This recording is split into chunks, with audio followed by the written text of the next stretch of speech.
Sa mapagpalang umaga sa inyong lahat. Kamusta po ang lahat? Kamusta po kayo kahapon? Ano po yung mga natutunan po natin, no? Habang tayo po ay kumikilos kahapon. At yung paggising po natin ngayon, nakapag-reflect po ba tayo sa kabutihan ng Panginoon? No? Ngayong umaga po, tayo po mag-aaral ng panibagong salita na magagaling po sa unang Pedro chapter 2 verse 21, no? Kaya bago po tayo magsimula, tayo po ay manalangin. Panginoon, maraming salamat po sa umagang ito. Salamat Panginoon dahil napakabuti niyo po sa buhay namin. Panginoon, tulungan niyo po ang aming mga puso at isipan. Buksan niyo po ito upang maisabuhay at maisapuso po namin ang bawat pag-aaral ng iyong salita. Salamat po Panginoon sa pangalan ni Jesus. Amen and amen. No? Magandang umaga po. May tanong po ako sa inyo. Napansin niyo na po ba kung paano ang ating buhay ay puno ng mga hamon? No? Alam mo, parang hindi po tayo nauubusan ng hamon sa buhay. No?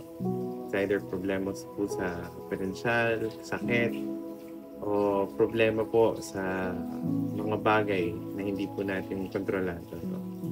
Pero po sa bawat pagsubok po, meron po tayong halimbawa na pwedeng tularan, no? Ang Panginoong Jesus. Sabi po sa unang Pedro chapter 2 verse 21, hayaan niyo pong basahin ko ang salitang pag-aaralan natin. Sabi po dito, ang pagdurusa po ni Kristo, ang pagdurusa ni Kristo para sa atin, ang halimbawa dapat nating tularan. Ito ang dahilan kung bakit tayo tinawag para tularan natin ang buhay ni Kristo. No?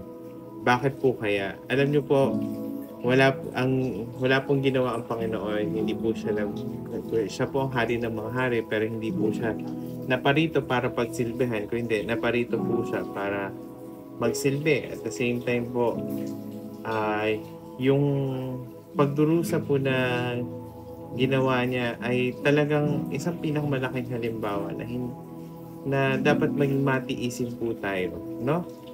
Ang pagdurusa po ng Panginoon Jesus ay hindi lamang para sa ating kaligtasan, kundi ito rin po nagpakita kung paano ang tamang tugon sa mga pagsubok. Hindi siya gumante ng masama, bagkus nagpakumbaba siya at nagtiwala po ng buong buo sa Diyos Ama dahil yun po yung mission niya, yun din po yung purpose niya para maparito dito po sa atin, no? Kasama po natin dito at maging tagapagligtas natin. Sa araw pong ito, may makita natin ang ating mga hamon bilang pagkakataon na sumunod sa kanyang yapak. Na maging mapagpatawad po tayo, mapagkumbaba, at puno ng pag-asa. No, marahil ang dali po kasing gumante pag meron po tayong o may nakaagrabyado po sa atin o may mga bagay po tayong hindi kontrolado. Pero lagi pong sinasabi sa atin ng Biblia na magpatawad po tayo at magpakumbaba at wag po mawala ng pag-asa. Kaya ito po yung patunay. Ang naging halimbawa po para gawin natin to ay ang Panginoong Jesucristo. Okay po? No? Tanong po na pwede po nating i-reflect ngayong araw na to. Paano natin masusundan ang halimbawa ng Panginoong Jesus sa harap ng mga hamon na kahirapan natin ngayon? Kinakaharap natin ngayon. No? Ayun. Konting paalala, hindi po tayo nag-iisa.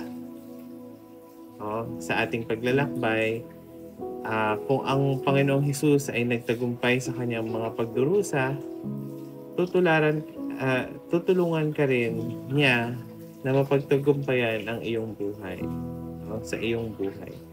Kasi 'di ba, parang ang alam lang po natin ay madalas feeling natin nag-iisa tayo, pero nandiyan po ang Panginoon para tulungan tayo sa ating paglalakbay. At hindi niya po tayo iiwan hanggat di po tayo nagtatagumpay. O kahit po sa punto ng tagumpay, hindi niya rin po tayo iiwan kailanman. Okay po? No? Manalangin po tayo. Panginoon, maraming salamat po sa halimbawa po ninyo na ginawa Panginoon Jesucristo.